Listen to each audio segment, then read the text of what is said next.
पिता पुत्र पवित्र आत्मा के नाम पर आमीन। आज के वचन संत मत्ती का सुसमाचार अध्याय 11 पद संख्या 11 से लेकर 15 से लिए हुए हैं। और आज के वचनों में प्रभु यीशु यूहन्ना बपतिस्ता की नम्रता और उनकी महानता को प्रकट करते हैं।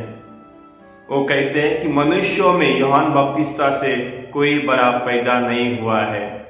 कहने का मतलब उससे बड़ा कोई ही नहीं है, उससे महान कोई ही नहीं है। क्रिस्त में मेरे प्यारे भाई और बहनों, प्रभु यीशु ने यूहन्ना बपतिस्ता को नबियों में से सबसे बड़ा नबी कहा है, क्योंकि उन्होंने अपने आप को इतना नम्र किया था कि उन्होंने सबसे पहले प्रभु यीशु को पहला स्थान दिया था और इसलिए उन्हें सबसे बड़ा कहा जाता है।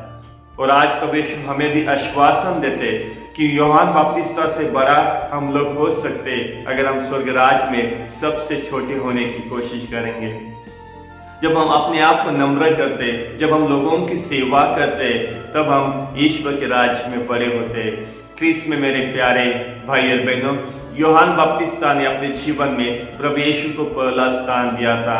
हम लोग सुनते हैं संत यूहन्ना का सुसमाचार अध्याय 3 पद संख्या 30 में संत यूहन्ना कहते हैं कि वो बढ़ता जाए और मैं घटता जाऊं। प्रभु यीशु को वो पहला स्थान देते हुए कहते कि उसका नाम बढ़ता जाए, कि उनकी जो ख्याति वो बढ़ती जाए, उसका साम्राज्य बढ़ता जाए। और वो अपने आप को नम्र करते हुए कहता है कि मैं घटता जाऊं, क्योंकि संत यूहन्ना केवल प्रभु यीशु का रास्ता तैयार करने के लिए, मार्ग तैयार करने के लिए आए थे। हम लोग सुनते हैं संत यूहन्ना का सुसमाचार अध्याय 1 पद संख्या 7 में वो केवल ज्योति की साक्ष्य देने के लिए आए थे, वो केवल ज्योति का रास्ता तैयार करने के लिए आए थे।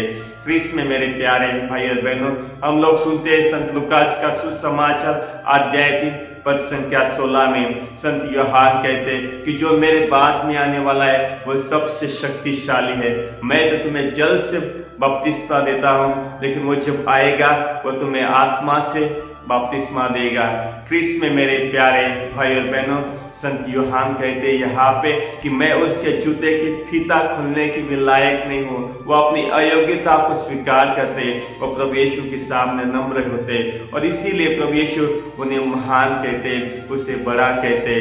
क्रिस्त में मेरे प्यारे भाई और बहनों, आज हमें भी ईश्वर के राज्य में अपने आप को नम्र करना है। ईश्वर के राज्य में अगर महान होना है तो सबसे पहले ईश्वर की सेवा करने के लिए प्रभु यीशु आज हमें बुलाते हैं। आज हम सब इस आगमन काल में प्रवेश किए, तो चलिए इस आगमन काल में हम यूहन्ना बपतिस्ता की तरह अपने आप को नम्र करते हुए ईश्वर को पहला स्थान देंगे। प्रभु यीशु के वचनों पे चलने की कोशिश करेंगे, जहाँ प्रेम है, दया है, शांति और सत्य का मार्ग है। यूहन्ना बपतिस्ता हमेशा प्रभु यीशु के वचनों पे चले थे, सत्य के मार्ग पे चले थे, और उन्होंने हमेशा प्रभु यीशु को पहला स्थान देते हुए उसका राज्य की स्थापना करने के लिए प्रभु यीशु को बढ़ावा दिया था। आज हमें भी ईश्वर की राज्य की स्थापना के लिए ईश्वर के गुणों को आगे बढ़ाना है, उनके प्यार को, उनकी दया, उनकी क्षमा और करुणा को बढ़ाने के लिए प्रभु यीशु आज हमें बुलावा देते। तो चलिए आज के वचनों के लिए हम ईश्वर को धन्यवाद देते, ईश्वर की स्तुति और महिमा करते हैं। पिता पुत्र पवित्र आत्मा की बड़ाई होवे, जैसे वह आदि में थी अनंत काल तक सदा रहेगी। आमीन।